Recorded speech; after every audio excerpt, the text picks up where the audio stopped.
Well, if you've got your Bible, you may want to open it to James, the 5th chapter. So thankful for the great job Hinton does leading the worship and encouraging the church to move together. It improves the singing. It actually blesses the speaker some. So anytime he's encouraging in that way, thank you for helping out. It's a great thing and very much appreciated. Hope you've had a good afternoon. And as he said, I'm hopeful that our study this morning will be this evening will be something that will, in one way or another, bless all of us to a degree. A guy named Phillips Brooks. He was a famous Episcopal preacher in the 1800s. He was noted for his poise, for his quiet manner, but this guy was still human. His peaceful demeanor, it was seen in a number of the hymns that he wrote. Maybe one of the most famous was O Little Town of Bethlehem, and if you remember the first line, how still we see thee lie. And so his calm demeanor even came out as he wrote hymns, but he also, because he's human, suffered moments of frustration and even irritability. And so one day a friend saw him, and he's feverishly pacing the room, and he's pacing around kind of like a caged lion. And so this friend says, "What's the trouble, Mr. Brooks?" And his response was, "Well, the trouble is I'm in a hurry, but God isn't." Anybody been there? Anybody there right now? How many of us know at least one impatient person? And it's okay to raise your hand. Okay. Well, some of you don't know any impatient people, so that's okay. I'm going to just guess some of you know an impatient person and you didn't raise your hand. Any of us see the impatient person we know when we go to the mirror? Again, it is okay to raise your hand if that's you. Maybe you get that tiger pacing a cage sort of feeling from time to time. Many of us do that, and many of us know we're more impatient than we ought to be.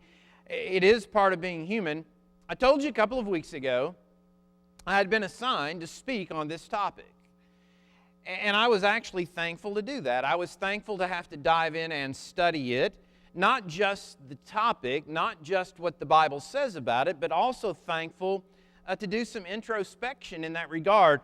Go to the mirror and self-examine. Why am I more impatient than I ought to be? And what I realized as I studied, there were several things that were just eye-opening, things I had not really thought about. And maybe there will be a couple of things tonight that, as I said before, will bless your life as well. One of the first things I did is I wanted to define the term patience. And of course, you can go to the Greek and you can look at some of the definitions that go with the Greek words that are translated patience, and you'll see things like long-suffering and forbearance and things like that we don't always use.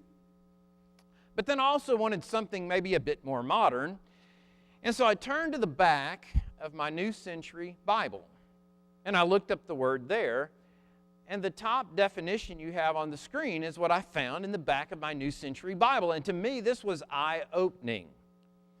To handle pain or difficult times calmly and without complaining. Now, this definition was the first big eye-opener for me. And maybe it is for you as well. But here's the thing. How many times when we're being non-patient, that means we are not being calm and we are complaining, how many of our non-patient displays have nothing to do with real pain or real difficulty? See, that was an eye-opener for me, because sometimes I'll complain or sometimes I'm not as calm as I ought to be, but then whatever it is that I'm upset about, it has nothing to do with real pain or real suffering or real difficulty.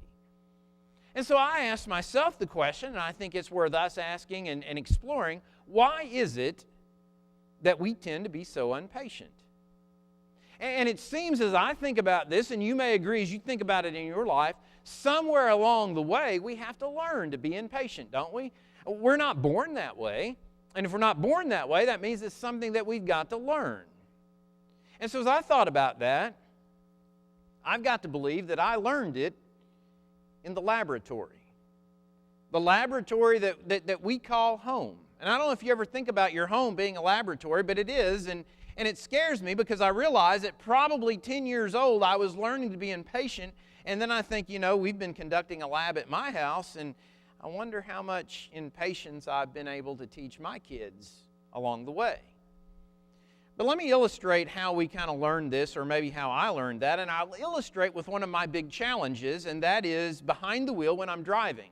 It is hard for me to be patient. There are certain things I do not understand. I do not understand why you would want to go 45 if the sign says you can go 55. That makes no sense to me. Why would you want to take longer getting there than the law says you can take? I don't know.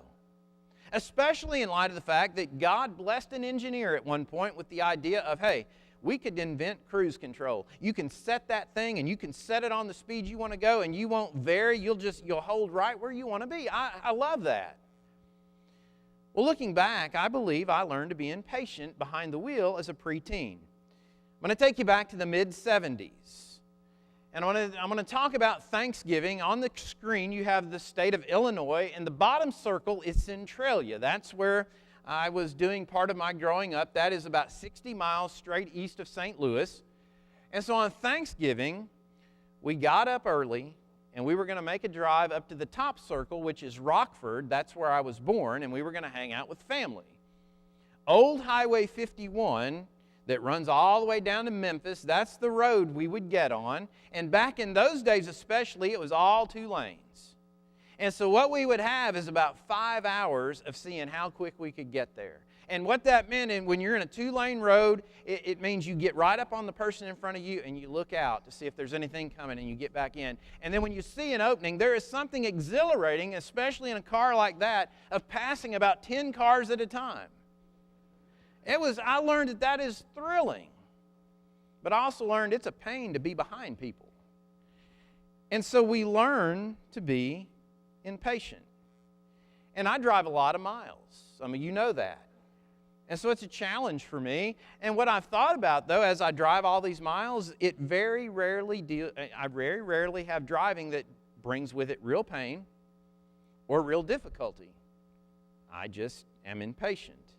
So why are we impatient? Another reason I believe we're impatient is I'm still quite selfish. And maybe you are too. And I'm selfish because my time is valuable. And our world has accustomed us to not having to wait on things. We don't wait on sports. We don't wait on news. We know things right now. Some fast food restaurants actually are still in the business of giving you food fast. How many love Amazon? Any Amazon lovers in here? If you live in the right city now, you can lay on your couch, you can place your order, and the only thing you got to get off your couch to do is go to the door an hour later and pull your stuff inside. I mean, that is where we are today. Even the 2-day method where we are isn't bad, but we like to have things right away. Also, I'm selfish because I like to be in control. Because when I think about it, my way is almost always going to be the best way, at least in my mind. And if people they could stop wasting time if they would just embrace my way instead of doing it the wrong way. And while we like having control, have you noticed how much of life is actually beyond our control? There are some things about our health that we can be more healthy. We can form some habits that will bless our health, but there are a lot of health issues that are beyond our control.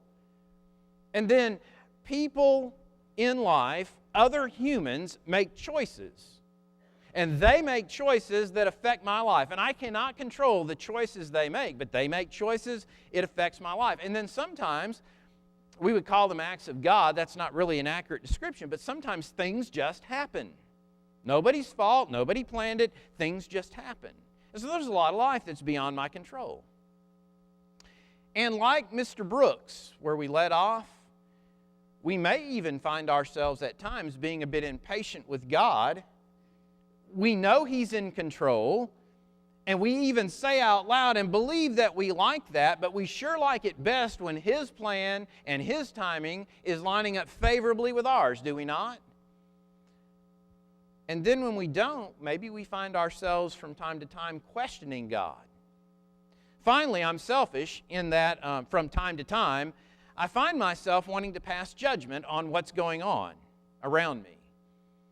Patrick led this great discussion in class about judging and passing judgment, but we do a lot of that even though we know we shouldn't. As it relates to some of those choices that other people make that affect my life, sometimes I'm impatient because I know that person that made that choice knew better than to do that. That's when I walk out to my car in the Walmart parking lot and somebody's cart is up against my car. I know Mama taught them better than to just leave their cart wherever they got done with it. I know Mama taught them better, and so I kind of pass judgment on that situation. Or when I get ready to mow the grass, I don't just get to jump on the mower and start mowing. I have to get a trash bag, and up and down the road I live on, I have to go down through there and pick up after people who believe that their car window is their trash can. And see, I get impatient with that because I know Mama taught them better than to throw their trash out the window. Mama didn't teach them to do that. They learned that somewhere else along the way. Or sometimes maybe our passing judgment's a bit more serious. Maybe it is that recurring sin, that secret sin, that the prayer. I so much appreciated the prayer that was just led. And it's that person where whatever's going on in their life, we begin to think, well, if they were serious about their walk with God, they'd get past that, they'd grow past that, and we shouldn't be that way, but sometimes we are. And the truth is, many of the choices that I want to pass judgment on, they're not causing me real pain or genuine difficulty. I'm just selfish, and I ought not be impatient. And so as we get to the book of James, James chapter 5, I want us to read these verses under the umbrella, under the question of why is it important for people to see patience in us? Jesus followers, Christians, people who've been left here with a mission, why should it be important for people in our world and our brothers and sisters to see patience within us? And so I've chosen as our text verses 7 through 11 of this. But in the New American Standard, when you get to verse 7, the first word is therefore. And what that means is he's referencing something that he's already referenced or talked about, so we've got to back up. And I want to read for you the first 6 verses of this chapter because that kind of describes the therefore. James writes, "Come now, you rich, weep and howl for your miseries which are coming upon you. Your riches have rotted and your garments have become moth-eaten. Your gold and your silver have rusted, and their rust will be a witness against you and will consume your flesh like fire. It is in the last days that you have stored up for yourselves treasure.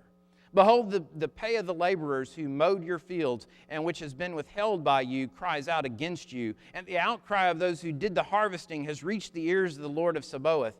You have lived luxuriously on the earth and led a life of wanton pleasure. You've fattened your hearts in a day of slaughter. You've condemned and put to death the righteous man. He does not resist you." So James lights up the rich people that are oppressing some innocent folks. And that's what gets you to the therefore.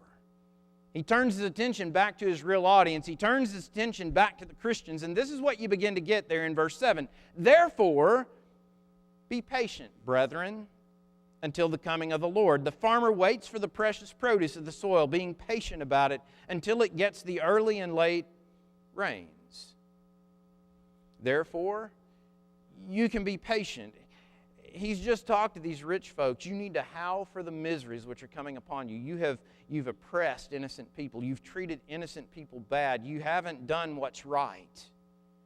And then to his Jewish audience, these Jewish Christians, he's saying, hey, you be patient even though you're being mistreated, even though things might not be going well, even though you might have a legitimate reason to be impatient, even though you're dealing with real pain, even though you're dealing with real difficulty, you be patient.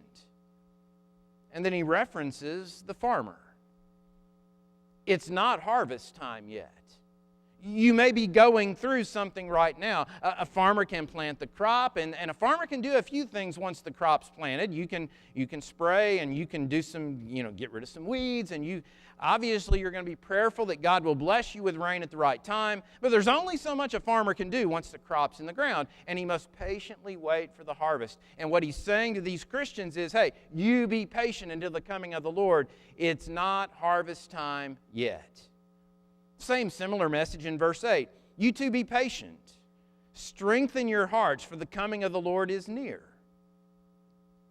See, if we are going to remain patient, if we are going to deal with difficult times, if we're going to deal with pain, and if we're going to do so without complaining and murmuring and all those sorts of things that James is calling us to, it requires strength of heart. Sometimes we refer to that as mental toughness. And you see that in some people. And it's interesting to me that Christians then were being urged to live like we're being urged to live today. The coming of the Lord is near. Live like Jesus is on His way. Live like Jesus could be here at any moment. And we're encouraged to live that way even today. And those Christians, they didn't know when Jesus was coming back, and so they're encouraged He could be back anytime. So live like you're ready for that.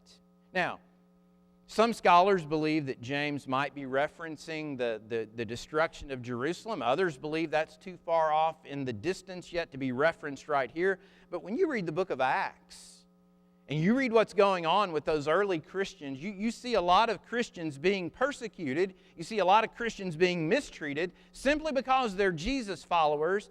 And that's kind of what James seems to be writing about here. You've got rich people who don't pay you, they don't treat you right, they don't do what's right. But you be patient. Then verse 9, do not complain, brethren, against one another, so that yourselves may not be judged. Behold, the judge is standing right at the door. You ever been upset about one thing and then taken out your frustration in another place? Maybe I'm at work and I don't have authority to deal with at work what's causing me pain. And so since I don't have authority at work, I take the pain from work and I bring that home to a place where I do have some authority, and I take out my frustrations from the day on some folks at home. That's this misplaced grumbling. And of course what James is speaking into here is, as you are dealing with this oppression from these people outside of the body of Christ that are treating you in the wrong way, don't come back together as a church family and start taking your frustrations out on each other. That's not patience, is what James is saying. The judge standing at the door, Mama taught us young that 2 wrongs don't make a what? Right. And so just because you're being treated wrong over here by these folks, don't come back into the church family and begin to take that out on each other, because that wrong doesn't justify some more wrong over here. 2 wrongs never make a right. And then you get verse 10. As an example, brethren, of suffering and patience, take the prophets who spoke in the name of the Lord. I'm thankful that God understands that what we're being called to live to is not easy. It's easy to understand, Philip, you need to be patient. But then God comes back and He seems to understand that while we're called to that, it's not easy to live that way. And so He's always providing us with these examples. And so James says, think about the prophets as you're dealing with this. Well, what do you know about the prophets? Well, we could start talking about a lot of individuals, and we won't right now, but the life of a prophet often was not easy, because the prophet was often being rejected by his own people. The prophet would show up with a message from God, and often the people didn't like the message from God, and they would take it out on the messenger. And so often you've got a prophet who is trying to do what's right, but he's sort of living as an outcast because he's not accepted by his own people. And yet these prophets patiently suffered. They patiently endured. And then verse 11, the guy that we all remember, we count those blessed who've endured. You've heard of the endurance of Job and have seen the outcome of the Lord's dealings, that the Lord is full of compassion and is merciful. Remember Job 1 verse 1? There was a man in the land of Uz whose name was Job, and that man was blameless, upright, fearing God, and turning away from evil. Now that is an amazing testimony of living life the right way. I mean, I would love, and you probably would as well, for the Holy Spirit to decide that my life could be described in that way. I would take that all day long, and you probably would as well. And if anyone in the world would have reason not to be patient, it's this guy. Because through no fault of his own, he loses his family members, he loses his health, he loses his stuff, and yet he endures. And through him, we see the outcome of the Lord's dealings. And James says, when you're being treated unfairly, when those people didn't do you right, remember Job, remember that guy. And think about outcomes.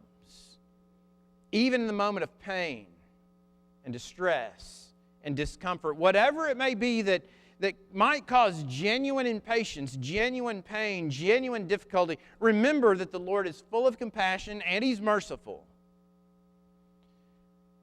I guess the text doesn't bring him into the discussion, so we won't either right now, but you think about Jesus and the patience that He showed as He endured all kinds of difficulty that He didn't deserve. And so why do people need to see patience in us based on this text? Well, patience will help people understand and see that we're living with eternity in view. We've been singing about that tonight. And so in so many cases, our culture, it's all about instant gratification. It's all about right now. And we learn to be very impatient when we have to wait because we want what we want and we want it right now. And yet Jesus followers, as Christians, we have embraced the idea of delayed gratification. Patient because we're waiting for something better. Patient because it's not harvest time yet. And yes, we recognize from Scripture, 1 Timothy chapter 6, verse 17, that God has provided with all of these good things to enjoy while we're here, but we also realize that life here isn't designed to be our heaven. And that's why when things don't go our way, our goal is to be patient. Closely connected to that, patience also displays that we're confident in the outcome of the Lord's dealings. James wants Christians thinking, hey, the coming of the Lord is near. Jesus is coming soon. It's that same mindset that we sing that hymn with. God has promised us that if we'll walk in the light and we don't give up and we stay focused on our walk, that He'll welcome us into heaven with Him forever. But see, I love what James 5 also does. Those first 6 verses, they remind us that God's not asleep. God hasn't taken His eyes off the road. God's not missing what's going on in the world. And so when there is something that creates pain, and when somebody makes a choice that hurts someone else, God doesn't miss out on that. God knows. He doesn't miss it. And so as we finish, a few pointers maybe that will bless us as we try to be more patient. Things that will allow us to grow. And as we think about these, I think we need to go in with an understanding of a couple of important things. If I'm an impatient person, I have learned to be that way. It took time to learn that, and it will take time to change. It will take time. It's like turning a ship. It's a process. Also, if I have the reputation of being a very impatient person, it's going to take time for people to begin to see me in a different light. They will not immediately start to think of me as patient as I start trying to work through this process. So, if you are close to, possibly married to an impatient person, and you see them trying to do better, look for them and praise them as they try to improve. It will motivate them to continue this process, I can promise you. So here's some suggestions. Number 1, choose the longest line at the store. Well, why would you do that? I mean, we're always hoping they'll open one more register. Why would I purposefully want to spend more time checking out? Well, sometimes there's value in just making a choice to declare that it's okay that I'm going to take a little longer. In one sense, I'm taking control of my situation. And I can also be reminded as I stand there that time in line, it's not producing real pain. It's not producing real difficulty unless I'm running really late to be somewhere. And it might even create an opportunity to engage someone else in a conversation. Suggestion number 2, sit quietly for an hour when you have things to do. Now, I'm not suggesting that we become lazy people where we sit and never do anything. That's not what I'm suggesting. But kind of like we talked about this morning, purposefully being at rest is something that many of us need to learn to do. And that can open the door to thinking rather than simply reacting. And it may also help us not overload our schedules to the degree that we often do, because my overloaded calendar is one of the things that leads me to being so impatient, because I've put too many things over here and now I've got to try to get them all done. Number 3, and we could work this into almost any sermon on almost any topic, but we need to be the kind of folks, if we're going to represent Christ well, that learn to pause before we hit send. You know, one of the big lessons out of James chapter 5, if any group of people had reason not to be patient, it is James' audience, his original audience here in this letter. You are being mistreated. I see that. And yet what James says is, you be patient. What James doesn't say is, tell the world how oppressed you are. Tell the world how bad it is. He doesn't say that at all, does he? He says, you be patient. And these people actually are dealing with pain and difficulty. So it seems to me that there's this blessing to be found in fighting the urge to vent on social media. And yes, I've done it. You may have done it as well. The cart in the parking lot at Walmart, I have vented about that. And it's kind of off track. One girl vented back and said, well, hey, I got my kids and I can't leave them in the car by themselves while I take the cart over to the cart return. And I stopped it there, but I'm thinking, well, park by the cart return, and you solved that. I'm trying to be better. I really am. It's hard being human. On a more serious note, our next suggestion would be this, and we talked about this verse recently, but be still and know that God is in control.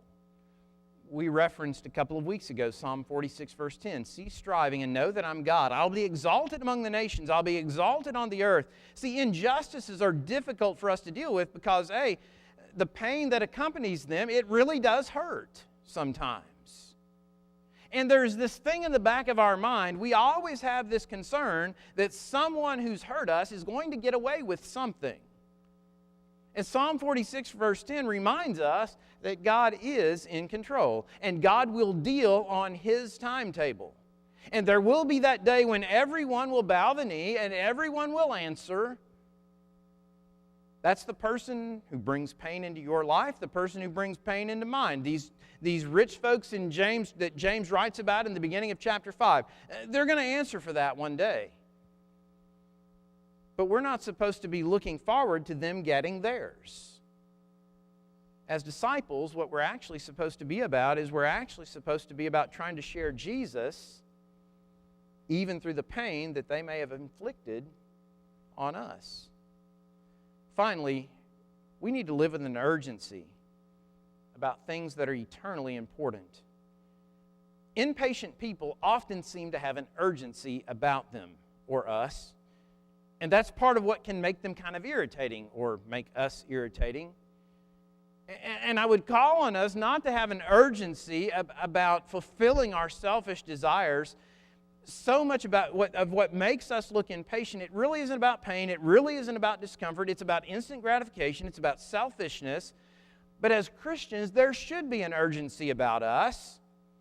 An urgency, though, based on the mindset being promoted by James. Verse 8 says, you too be patient, strengthen your hearts, for the coming of the Lord is near.